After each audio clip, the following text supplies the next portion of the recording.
ಪ್ರಕರಣದಲ್ಲಿ ದಿನಕ್ಕೊಂದು ಟ್ವಿಸ್ಟ್ ಸಿಗ್ತಾ ಇದೆ. ದಿನಕ್ಕೊಬ್ಬ ನಾಯಕನ ಹೆಸರು ಹೊರಬರ್ತಾ ಇದೆ. ಇದೀಗ ಡಿಸಿಎಂ ಡಿಕೆ ಶಿವಕುಮಾರ್ ವಿರುದ್ಧ ಬಿಜೆಪಿಗರು ಆರೋಪ ಮಾಡ್ತಾ ಇದ್ದಾರೆ. ಏನದು ಸ್ಟೋರಿ ಬನ್ನಿ ನೋಡೋಣ. ನೋಡಿ, ರಮ್ಯಾರಾವ್ ಪ್ರಕರಣದಲ್ಲಿ ಯಾರು ಅಡ್ಡ ಬಂದರೆ ಅವ್ರಿಗೆ ಸೆಟಲ್ಮೆಂಟ್ ಮಾಡ್ತಾರೆ.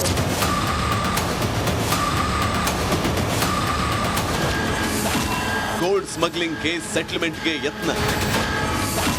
ಡಿಕೆಶಿ ವಿರುದ್ಧ ಪರೋಕ್ಷ ಬಾಂಬ್ ಹಾಕಿದ ಮುನಿರತ್ನ. ದುಬೈನಿಂದ ಕಳ್ಳ ಮಾರ್ಗದ ಮೂಲಕ ಕೆಜಿಗಟ್ಟಲೆ ಚಿನ್ನ ತಂದು ಕೆಲವರ ಸಹಾಯದಿಂದ ಬಂಗಾರವನ್ನ ಹೊರಗೆ ಶಿಫ್ಟ್ ಮಾಡಿದ್ದ ರನ್ಯಾ ಕೇಸ್ಗೆ ಟ್ವಿಸ್ಟ್ ಮೇಲೆ ಟ್ವಿಸ್ಟ್ ಸಿಗ್ತಾ ಇದೆ. ಪ್ರಕರಣದಲ್ಲಿ ಮೊದಲು ಇಬ್ಬರು ಸಚಿವರ ಹೆಸರು ಕೇಳಿ ಬಂದಿತ್ತು. ಇದೀಗ ಡಿಕೆ ಶಿವಕುಮಾರ್ ವಿರುದ್ಧ ಬಿಜೆಪಿ ಶಾಸಕ ಮುನಿರತ್ನ ಪರೋಕ್ಷ ಬಾಂಬ್ ಹಾಕಿದ್ದಾರೆ. ಸಿಎಂ ಸ್ಥಾನದ ಆಕಾಂಕ್ಷಿಯಿಂದ ಸೆಟಲ್ಮೆಂಟ್ ಯತ್ನ. ನೋಡಿ, ರಮ್ಯಾರಾವ್ ಪ್ರಕರಣದಲ್ಲಿ ಈಗಾಗಲೇ ಮುಖ್ಯಮಂತ್ರಿ ಆಕಾಂಕ್ಷಿಗಳಾಗಿದ್ದರು.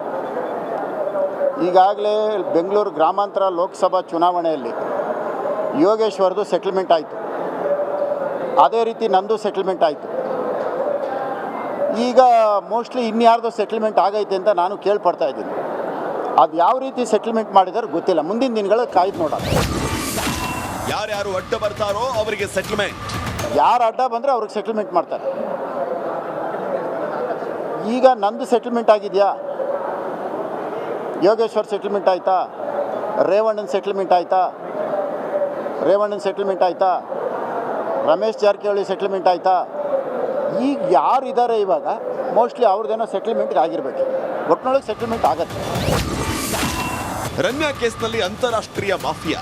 ನಟಿ ರಮ್ಯಾರಾವ್ ವಿಚಾರಣೆ ತೀವ್ರಗೊಂಡಿದ್ದು ಹಲವು ಸ್ಫೋಟಕ ಅಂಶಗಳು ಬಯಲಾಗತೊಡಗಿದೆ. ಇದೊಂದು ಅಂತಾರಾಷ್ಟ್ರೀಯ ಮಟ್ಟದ ಚಿನ್ನ ಕಳ್ಳ ಸಾಗಣೆ ಜಾಲ ಇದ್ದಿರಬಹುದು ಅಂತ ಹೇಳಲಾಗ್ತಾ ಇದೆ. ಅದಕ್ಕೆ ಪೂರಕ ಅನ್ನುವಂತೆ ಇತ್ತೀಚೆಗೆ ಮುಂಬೈಯಲ್ಲಿ ಅರೆಸ್ಟ್ ಆಗಿರೋ ಇಬ್ಬರು ವಿದೇಶಿ ಸ್ಮಗ್ಲರ್ಸ್ ಜೊತೆ ರಮ್ಯಾ ನಂಟು ಹೊಂದಿದೆ ಅಂತ ಡಿಆರ್ಐ ಬಯಲಿಗೆಳೆದಿದೆ. Bureau report, Republic Kannada. ಏನಿಲ್ಲ, ಈ ರಾಜಕಾರಣ ಎಲ್ಲಿ ತನಕ ಇರುತ್ತೆ ಅಂದರೆ ಒಂದು ಕಲ್ಲು ಬಿಸಾಡಿ ಓಡೋಗೋದು ಒಂದು ಸುದ್ದಿ ಆಗುತ್ತೆ. ಆದರೆ ಆಯ್ತು, ಇಲ್ಲ ಆದರೆ ಇಲ್ಲ ಅಂತೇಳಿ ಆಯಿತಾ. ನಟಿ ರಮ್ಯಾರಾವ್ ಎಷ್ಟು ಪ್ರಭಾವಿ ಅಂತ ಗೊತ್ತಾ ನಿಮಗೆ? ಅದಂತೂ ಅದ್ಧೂರಿಯಾಗಿ ನಡೆದಿತ್ತು ರಮ್ಯಾರಾವ್ ಕಲ್ಯಾಣ. ಮತ್ತು ಯಾಕೆ ಹೀರೋಯಿನ್ ಕೂಡ, ಯಾಕೆಂದರೆ ಸುದೀಪ್ ಜೊತೆ ಮಾಣಿಕ್ಯ ಸಿನಿಮಾದಲ್ಲಿ ಮಾಡಿದರು. ಆ ಮದುವೆಗೆ ರಾಜಕಾರಣಿಗಳ ದಂಡೇ ಬಂದಿತ್ತು, ಎಲ್ಲರಿಗೂ ಗೊತ್ತಿರುವಂಥದ್ದು. ಖುದ್ದು ಮುಖ್ಯಮಂತ್ರಿ ಸಿದ್ದರಾಮಯ್ಯ ಹೋಗಿದ್ದರು, ಫೋಟೋ ನಾವು ತೋರಿಸಿದ್ವಿ. ಗೃಹ ಸಚಿವ ಪರಮೇಶ್ವರ್ ಕೂಡ ಹೋಗಿದ್ದರು. ಬಿಜೆಪಿ ನಾಯಕರ ಜೊತೆಗೂ ರಮ್ಯಾಗೆ ನಂಟಿತ್ತು. ಮುರುಗೇಶ್ ನಿರಾಣಿ ಕೈಗಾರಿಕಾ ಸಚಿವರಾಗಿದ್ದ ಕಾಲ ಕೆಲವೇ ದಿನಗಳಲ್ಲಿ, ಯಾಕಂದರೆ 3-4 ವರ್ಷ ಆಗುತ್ತೆ ಅದಕ್ಕೆ ಒಂದು ಭೂಮಿ ಸಿಗಬೇಕು ಅಂತಂದರೆ, ಕೆಲವೇ ದಿನಗಳಲ್ಲಿ ಸರ್ಕಾರಿ ಭೂಮಿ ಮಂಜೂರಾಗಿತ್ತು ಅವರಿಗೆ. ನಟಿ ಅದನ್ನು ಒಪ್ಕೊಂಡಿದ್ರು ಕೂಡ ಮುರುಗೇಶ್ ನಿರಾಣಿ, ನಾವು ಕೊಟ್ಟಿದ್ದೀವಿ ನಿಜ ಅಂತೇಳಿ. ನಟಿ ರಮ್ಯಾರಾವ್ಗೆ ಭೂಮಿ ನೀಡಿದ್ದ ಬಿಜೆಪಿ ಸರ್ಕಾರ. ಇದು ಕಾಂಗ್ರೆಸ್ ಅವರಿಗೆ ಸಿಕ್ಕಂಥ ಅವಕಾಶ. ಬಿಜೆಪಿಯವರನ್ನು ಹೇಳ್ತಾಯಿದ್ರು, ಇಬ್ಬರ ಮೇಲೆ ಆರೋಪ ಮಾಡ್ತಾಯಿದ್ರು. ಈಗ ಅವ್ರಿಗೆ ಇವರೊಂದು ಸಿಕ್ಕು. ನಾನು ಅದಕ್ಕೆ ಕೇಳಿದೆ, ಈಗ ಎರಡೂ ಕಡೆಯವರು ಸಿಕ್ಕಾಕೊಳ್ಳೋ ಕಾರಣಕ್ಕಾಗಿ ಇದು ಮುಳುಗೋಗುತ್ತೆ. ಈಗ ಪರೋಕ್ಷವಾಗಿ ಡಿಕೆಶಿ ಹೆಸರು ಹೇಳಿದ್ದಾರೆ ಮುನಿರತ್ನ. ಅವರು ನಂದೊಂದಿರಲಿ ಅಂತ ಒಂದು ಹೇಳಿದ್ದಾರೆ. ಆದರೆ ಸಾಕ್ಷ್ಯಗಳು ಹೇಳಬೇಕಾಗುತ್ತೆ. ಇಂಥ ಪಾಸಿಂಗ್ ಕಮೆಂಟ್ಗಳು ತುಂಬ ಇರ್ತದೆ. ಇದೇ ಯಾರು ಮುನಿರತ್ನ ಅವರು ದಾಖಲೆ ಸಮೇತ ಕೊಟ್ಟರೆ ಅದು ಬಿಗ್. ಪ್ರಕರಣದಲ್ಲಿ ದಿನಕ್ಕೊಂದು ಟ್ವಿಸ್ಟ್ ಸಿಗ್ತಾ ಇದೆ. ದಿನಕ್ಕೊಬ್ಬ ನಾಯಕನ ಹೆಸರು ಹೊರಬರ್ತಾ ಇದೆ. ಇದೀಗ ಡಿಸಿಎಂ ಡಿಕೆ ಶಿವಕುಮಾರ್ ವಿರುದ್ಧ ಬಿಜೆಪಿಗರು ಆರೋಪ ಮಾಡ್ತಾ ಇದ್ದಾರೆ. ಏನದು ಸ್ಟೋರಿ ಬನ್ನಿ ನೋಡೋಣ. ನೋಡಿ, ರಮ್ಯಾರಾವ್ ಪ್ರಕರಣದಲ್ಲಿ ಯಾರು ಅಡ್ಡ ಬಂದರೆ ಅವ್ರಿಗೆ ಸೆಟಲ್ಮೆಂಟ್ ಮಾಡ್ತಾರೆ.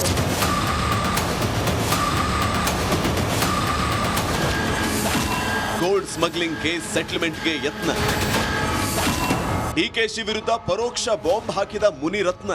ದುಬೈನಿಂದ ಕಳ್ಳ ಮಾರ್ಗದ ಮೂಲಕ ಕೆಜಿಗಟ್ಟಲೆ ಚಿನ್ನ ತಂದು ಕೆಲವರ ಸಹಾಯದಿಂದ ಬಂಗಾರವನ್ನ ಹೊರಗೆ ಶಿಫ್ಟ್ ಮಾಡಿದ್ದ ರನ್ಯಾ ಕೇಸ್ಗೆ ಟ್ವಿಸ್ಟ್ ಮೇಲೆ ಟ್ವಿಸ್ಟ್ ಸಿಗ್ತಾ ಇದೆ. ಪ್ರಕರಣದಲ್ಲಿ ಮೊದಲು ಇಬ್ಬರು ಸಚಿವರ ಹೆಸರು ಕೇಳಿ ಬಂದಿತ್ತು. ಇದೀಗ ಡಿಕೆ ಶಿವಕುಮಾರ್ ವಿರುದ್ಧ ಬಿಜೆಪಿ ಶಾಸಕ ಮುನಿರತ್ನ ಪರೋಕ್ಷ ಬಾಂಬ್ ಹಾಕಿದ್ದಾರೆ.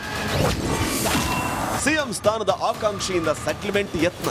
ನೋಡಿ, ರಮ್ಯಾರಾವ್ ಪ್ರಕರಣದಲ್ಲಿ ಈಗಾಗಲೇ ಮುಖ್ಯಮಂತ್ರಿ ಆಕಾಂಕ್ಷಿಗಳಾಗಿದ್ದರು. ಈಗಾಗಲೇ ಬೆಂಗಳೂರು ಗ್ರಾಮಾಂತರ ಲೋಕಸಭಾ ಚುನಾವಣೆಯಲ್ಲಿ ಯೋಗೇಶ್ವರ್ದು ಸೆಟಲ್ಮೆಂಟ್ ಆಯಿತು. ಅದೇ ರೀತಿ ನಂದು ಸೆಟಲ್ಮೆಂಟ್ ಆಯಿತು. ಈಗ ಮೋಸ್ಟ್ಲಿ ಇನ್ಯಾರ್ದು ಸೆಟಲ್ಮೆಂಟ್ ಆಗೈತೆ ಅಂತ ನಾನು ಕೇಳ್ಪಡ್ತಾ ಇದ್ದೀನಿ. ಅದು ಯಾವ ರೀತಿ ಸೆಟಲ್ಮೆಂಟ್ ಮಾಡಿದಾರೆ ಗೊತ್ತಿಲ್ಲ. ಮುಂದಿನ ದಿನಗಳಲ್ಲಿ ಕಾಯ್ದು ನೋಡೋಣ. ಯಾರ್ಯಾರು ಅಡ್ಡ ಬರ್ತಾರೋ ಅವರಿಗೆ ಸೆಟಲ್ಮೆಂಟ್. ಯಾರು ಅಡ್ಡ ಬಂದರೆ ಅವ್ರಿಗೆ ಸೆಟಲ್ಮೆಂಟ್ ಮಾಡ್ತಾರೆ. ಈಗ ನಂದು ಸೆಟಲ್ಮೆಂಟ್ ಆಗಿದೆಯಾ? ಯೋಗೇಶ್ವರ್ ಸೆಟಲ್ಮೆಂಟ್ ಆಯಿತಾ? ರೇವಣ್ಣನ ಸೆಟಲ್ಮೆಂಟ್ ಆಯಿತಾ? ರಮೇಶ್ ಜಾರಕಿಹೊಳಿ ಸೆಟಲ್ಮೆಂಟ್ ಆಯಿತಾ? ಈಗ ಯಾರು ಇದ್ದಾರೆ ಇವಾಗ ಮೋಸ್ಟ್ಲಿ ಅವ್ರದ್ದೇನೋ ಸೆಟಲ್ಮೆಂಟ್ಗೆ ಆಗಿರಬೇಕು. ಒಟ್ಟಿನೊಳಗೆ ಸೆಟಲ್ಮೆಂಟ್ ಆಗತ್ತೆ. ರನ್ಯಾ ಕೇಸ್ನಲ್ಲಿ ಅಂತಾರಾಷ್ಟ್ರೀಯ ಮಾಫಿಯಾ. ನಟಿ ರನ್ಯಾ ರಾವ್ ವಿಚಾರಣೆ ತೀವ್ರಗೊಂಡಿದ್ದು ಹಲವು ಸ್ಫೋಟಕ ಅಂಶಗಳು ಬಯಲಾಗತೊಡಗಿದೆ. ಇದೊಂದು ಅಂತಾರಾಷ್ಟ್ರೀಯ ಮಟ್ಟದ ಚಿನ್ನ ಕಳ್ಳ ಸಾಗಣೆ ಜಾಲ ಇದ್ದಿರಬಹುದು ಅಂತ ಹೇಳಲಾಗ್ತಾ ಇದೆ. ಅದಕ್ಕೆ ಪೂರಕ ಅನ್ನುವಂತೆ ಇತ್ತೀಚೆಗೆ ಮುಂಬೈಯಲ್ಲಿ ಅರೆಸ್ಟ್ ಆಗಿರೋ ಇಬ್ಬರು ವಿದೇಶಿ ಸ್ಮಗ್ಲರ್ಸ್ ಜೊತೆ ರನ್ಯಾ ನಂಟು ಹೊಂದಿದೆ ಅಂತ ಡಿಆರ್ಐ ಬಯಲಿಗೆಳೆದಿದೆ. Bureau report, Republic Kannada. ಏನಿಲ್ಲ, ಈ ರಾಜಕಾರಣ ಎಲ್ಲಿ ತನಕ ಇರುತ್ತೆ ಅಂದರೆ ಒಂದು ಕಲ್ಲು ಬಿಸಾಡಿ ಓಡೋಗೋದು ಒಂದು ಸುದ್ದಿ ಆಗುತ್ತೆ. ಆದರೆ ಆಯ್ತು, ಇಲ್ಲಾದ್ರೆ ಇಲ್ಲ ಅಂತೇಳಿ. ಆಯಿತಾ, ನಟಿ ರನ್ಯಾ ರಾವ್ ಎಷ್ಟು ಪ್ರಭಾವಿ ಅಂತ ಗೊತ್ತಾ ನಿಮಗೆ? ಅದಂತೂ ಅದ್ಧೂರಿಯಾಗಿ ನಡೆದಿತ್ತು ರನ್ಯಾ ರಾವ್ ಕಲ್ಯಾಣ. ಮತ್ತು ಯಾಕೆ ಹೀರೋಯಿನ್ ಕೂಡ, ಯಾಕೆಂದರೆ ಸುದೀಪ್ ಜೊತೆ ಮಾಣಿಕ್ಯ ಸಿನಿಮಾದಲ್ಲಿ ಮಾಡಿದರು.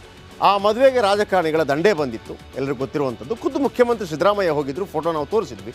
ಗೃಹ ಸಚಿವ ಪರಮೇಶ್ವರ್ ಕೂಡ ಹೋಗಿದ್ದರು. BJP ನಾಯಕರ ಜೊತೆಗೂ ರನ್ಯಾಗೆ ನಂಟಿತ್ತು. ಮುರುಗೇಶ್ ನಿರಾಣಿ ಕೈಗಾರಿಕಾ ಸಚಿವರಾಗಿದ್ದ ಕಾಲ ಕೆಲವೇ ದಿನಗಳಲ್ಲಿ, ಯಾಕಂದರೆ 3-4 ವರ್ಷ ಆಗುತ್ತೆ ಅದಕ್ಕೆ ಒಂದು ಆ ಭೂಮಿ ಸಿಗಬೇಕು ಅಂತಂದರೆ, ಕೆಲವೇ ದಿನಗಳಲ್ಲಿ ಸರ್ಕಾರಿ ಭೂಮಿ ಮಂಜೂರಾಗಿತ್ತು ಅವರಿಗೆ. ನಟಿ ಅದನ್ನು ಒಪ್ಕೊಂಡಿದ್ರು ಕೂಡ ಮುರುಗೇಶ್ ನಿರಾಣಿ, ನಾವು ಕೊಟ್ಟಿದ್ದೀವಿ ನಿಜ ಅಂತೇಳಿ. ನಟಿ ರನ್ಯಾ ರಾವ್ಗೆ ಭೂಮಿ ನೀಡಿದ್ದ BJP ಸರ್ಕಾರ, ಇದು ಕಾಂಗ್ರೆಸ್ ಅವರಿಗೆ ಸಿಕ್ಕಂಥ ಅವಕಾಶ. BJP ಅವರನ್ನು ಹೇಳ್ತಾ ಇದ್ರು, ಇಬ್ಬರ ಮೇಲೆ ಆರೋಪ ಮಾಡ್ತಾಯಿದ್ರು.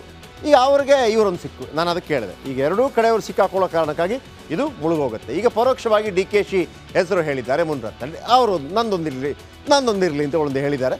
ಆದರೆ ಸಾಕ್ಷ್ಯಗಳು ಹೇಳಬೇಕಾಗುತ್ತೆ. ಇಂಥ ಪಾಸಿಂಗ್ ಕಮೆಂಟ್ಗಳು ತುಂಬ ಇರ್ತದೆ. ಇದೇ ಯಾರು ಮುನ್ರತ್ನ ಅವರು ದಾಖಲೆ ಸಮೇತ ಕೊಟ್ಟರೆ ಅದು ಬಿಗ್ ಸ್ಟೋರಿ. ನಮಗೇನೆ ಕೊಡಲೇಬೇಕಾದ್ರೆ ನಾಳೆ ಏನೆಲ್ಲ ಬಿಗ್ ಸ್ಟೋರಿ ಮಾಡಿ ಹಾಕ್ತೀವಿ. ನೆಕ್ಸ್ಟ್ ಪ್ರಕರಣದಲ್ಲಿ ದಿನಕ್ಕೊಂದು ಟ್ವಿಸ್ಟ್ ಸಿಗ್ತಾ ಇದೆ. ದಿನಕ್ಕೊಬ್ಬ ನಾಯಕನ ಹೆಸರು ಹೊರಬರ್ತಾ ಇದೆ. ಇದೀಗ DCM DK ಶಿವಕುಮಾರ್ ವಿರುದ್ಧ BJPಗರು ಆರೋಪ ಮಾಡ್ತಾ ಇದ್ದಾರೆ. ಏನದು ಸ್ಟೋರಿ, ಬನ್ನಿ ನೋಡೋಣ. ನೋಡಿ, ರನ್ಯಾ ರಾವ್ ಪ್ರಕರಣದಲ್ಲಿ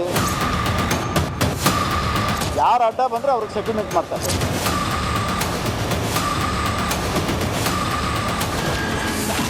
ಗೋಲ್ಡ್ ಸ್ಮಗ್ಲಿಂಗ್ ಕೇಸ್ ಸೆಟಲ್ಮೆಂಟ್ಗೆ ಯತ್ನ.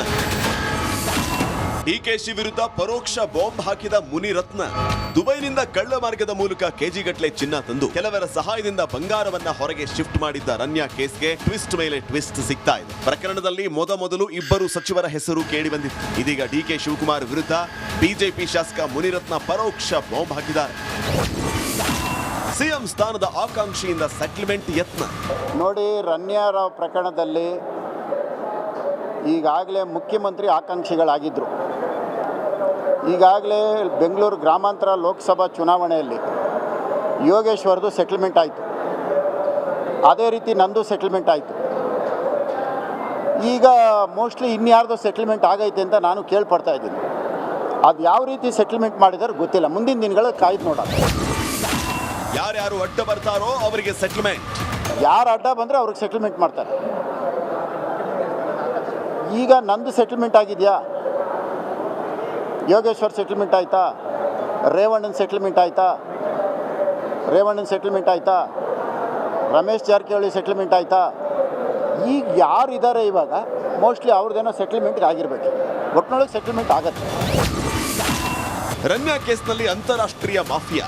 ನಟಿ ರನ್ಯಾ ರಾವ್ ವಿಚಾರಣೆ ತೀವ್ರಗೊಂಡಿದ್ದು ಹಲವು ಸ್ಫೋಟಕ ಅಂಶಗಳು ಬಯಲಾಗತೊಡಗಿದೆ. ಇದೊಂದು ಅಂತಾರಾಷ್ಟ್ರೀಯ ಮಟ್ಟದ ಚಿನ್ನ ಕಳ್ಳ ಸಾಗಣೆ ಜಾಲ ಇದ್ದಿರಬಹುದು ಅಂತ ಹೇಳಲಾಗ್ತಾ ಇದೆ. ಅದಕ್ಕೆ ಪೂರಕ ಅನ್ನುವಂತೆ ಇತ್ತೀಚೆಗೆ ಮುಂಬೈಯಲ್ಲಿ ಅರೆಸ್ಟ್ ಆಗಿರೋ ಇಬ್ಬರು ವಿದೇಶಿ ಸ್ಮಗ್ಲರ್ಸ್ ಜೊತೆ ರನ್ಯಾ ನಂಟು ಹೊಂದಿದೆ ಅಂತ DRI ಬಯಲಿಗೆಳೆದಿದೆ.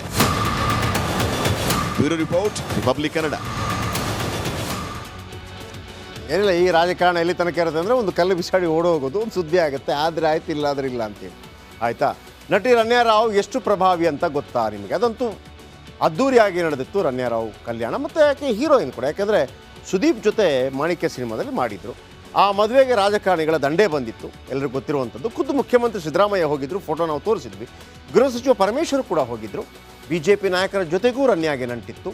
ಮುರುಗೇಶ್ ನಿರಾಣಿ ಕೈಗಾರಿಕಾ ಸಚಿವರಾಗಿದ್ದ ಕಾಲ ಕೆಲವೇ ದಿನಗಳಲ್ಲಿ, ಯಾಕಂದರೆ 3-4 ವರ್ಷ ಆಗುತ್ತೆ ಅದಕ್ಕೆ ಒಂದು ಆ ಭೂಮಿ ಸಿಗಬೇಕು ಅಂತಂದರೆ, ಕೆಲವೇ ದಿನಗಳಲ್ಲಿ ಸರ್ಕಾರಿ ಭೂಮಿ ಮಂಜೂರಾಗಿತ್ತು ಅವರಿಗೆ. ನಟಿ ಅದನ್ನು ಒಪ್ಕೊಂಡಿದ್ರು ಕೂಡ ಮುರುಗೇಶ್ ನಿರಾಣಿ, ನಾವು ಕೊಟ್ಟಿದ್ದೀವಿ ನಿಜ ಅಂತೇಳಿ. ನಟಿ ರನ್ಯಾ ರಾವ್ಗೆ ಭೂಮಿ ನೀಡಿದ್ದ BJP ಸರ್ಕಾರ, ಇದು ಕಾಂಗ್ರೆಸ್ ಅವರಿಗೆ ಸಿಕ್ಕಂಥ ಅವಕಾಶ. BJP ಅವರನ್ನು ಹೇಳ್ತಾ ಇದ್ರು, ಇಬ್ಬರ ಮೇಲೆ ಆರೋಪ ಮಾಡ್ತಾಯಿದ್ರು. ಈಗ ಅವ್ರಿಗೆ ಇವರೊಂದು ಸಿಕ್ಕು. ನಾನು ಅದಕ್ಕೆ ಕೇಳಿದೆ, ಈಗ ಎರಡೂ ಕಡೆಯವರು ಸಿಕ್ಕಾಕೊಳ್ಳೋ ಕಾರಣಕ್ಕಾಗಿ ಇದು ಮುಳುಗೋಗುತ್ತೆ. ಈಗ ಪರೋಕ್ಷವಾಗಿ DKC ಹೆಸರು ಹೇಳಿದ್ದಾರೆ ಮುನ್ರತ್ನಲ್ಲಿ. ಅವರು ನಂದೊಂದಿರಲಿ ಅಂತ ಒಂದು ಹೇಳಿದ್ದಾರೆ. ಆದರೆ ಸಾಕ್ಷ್ಯಗಳು ಹೇಳಬೇಕಾಗುತ್ತೆ. ಇಂಥ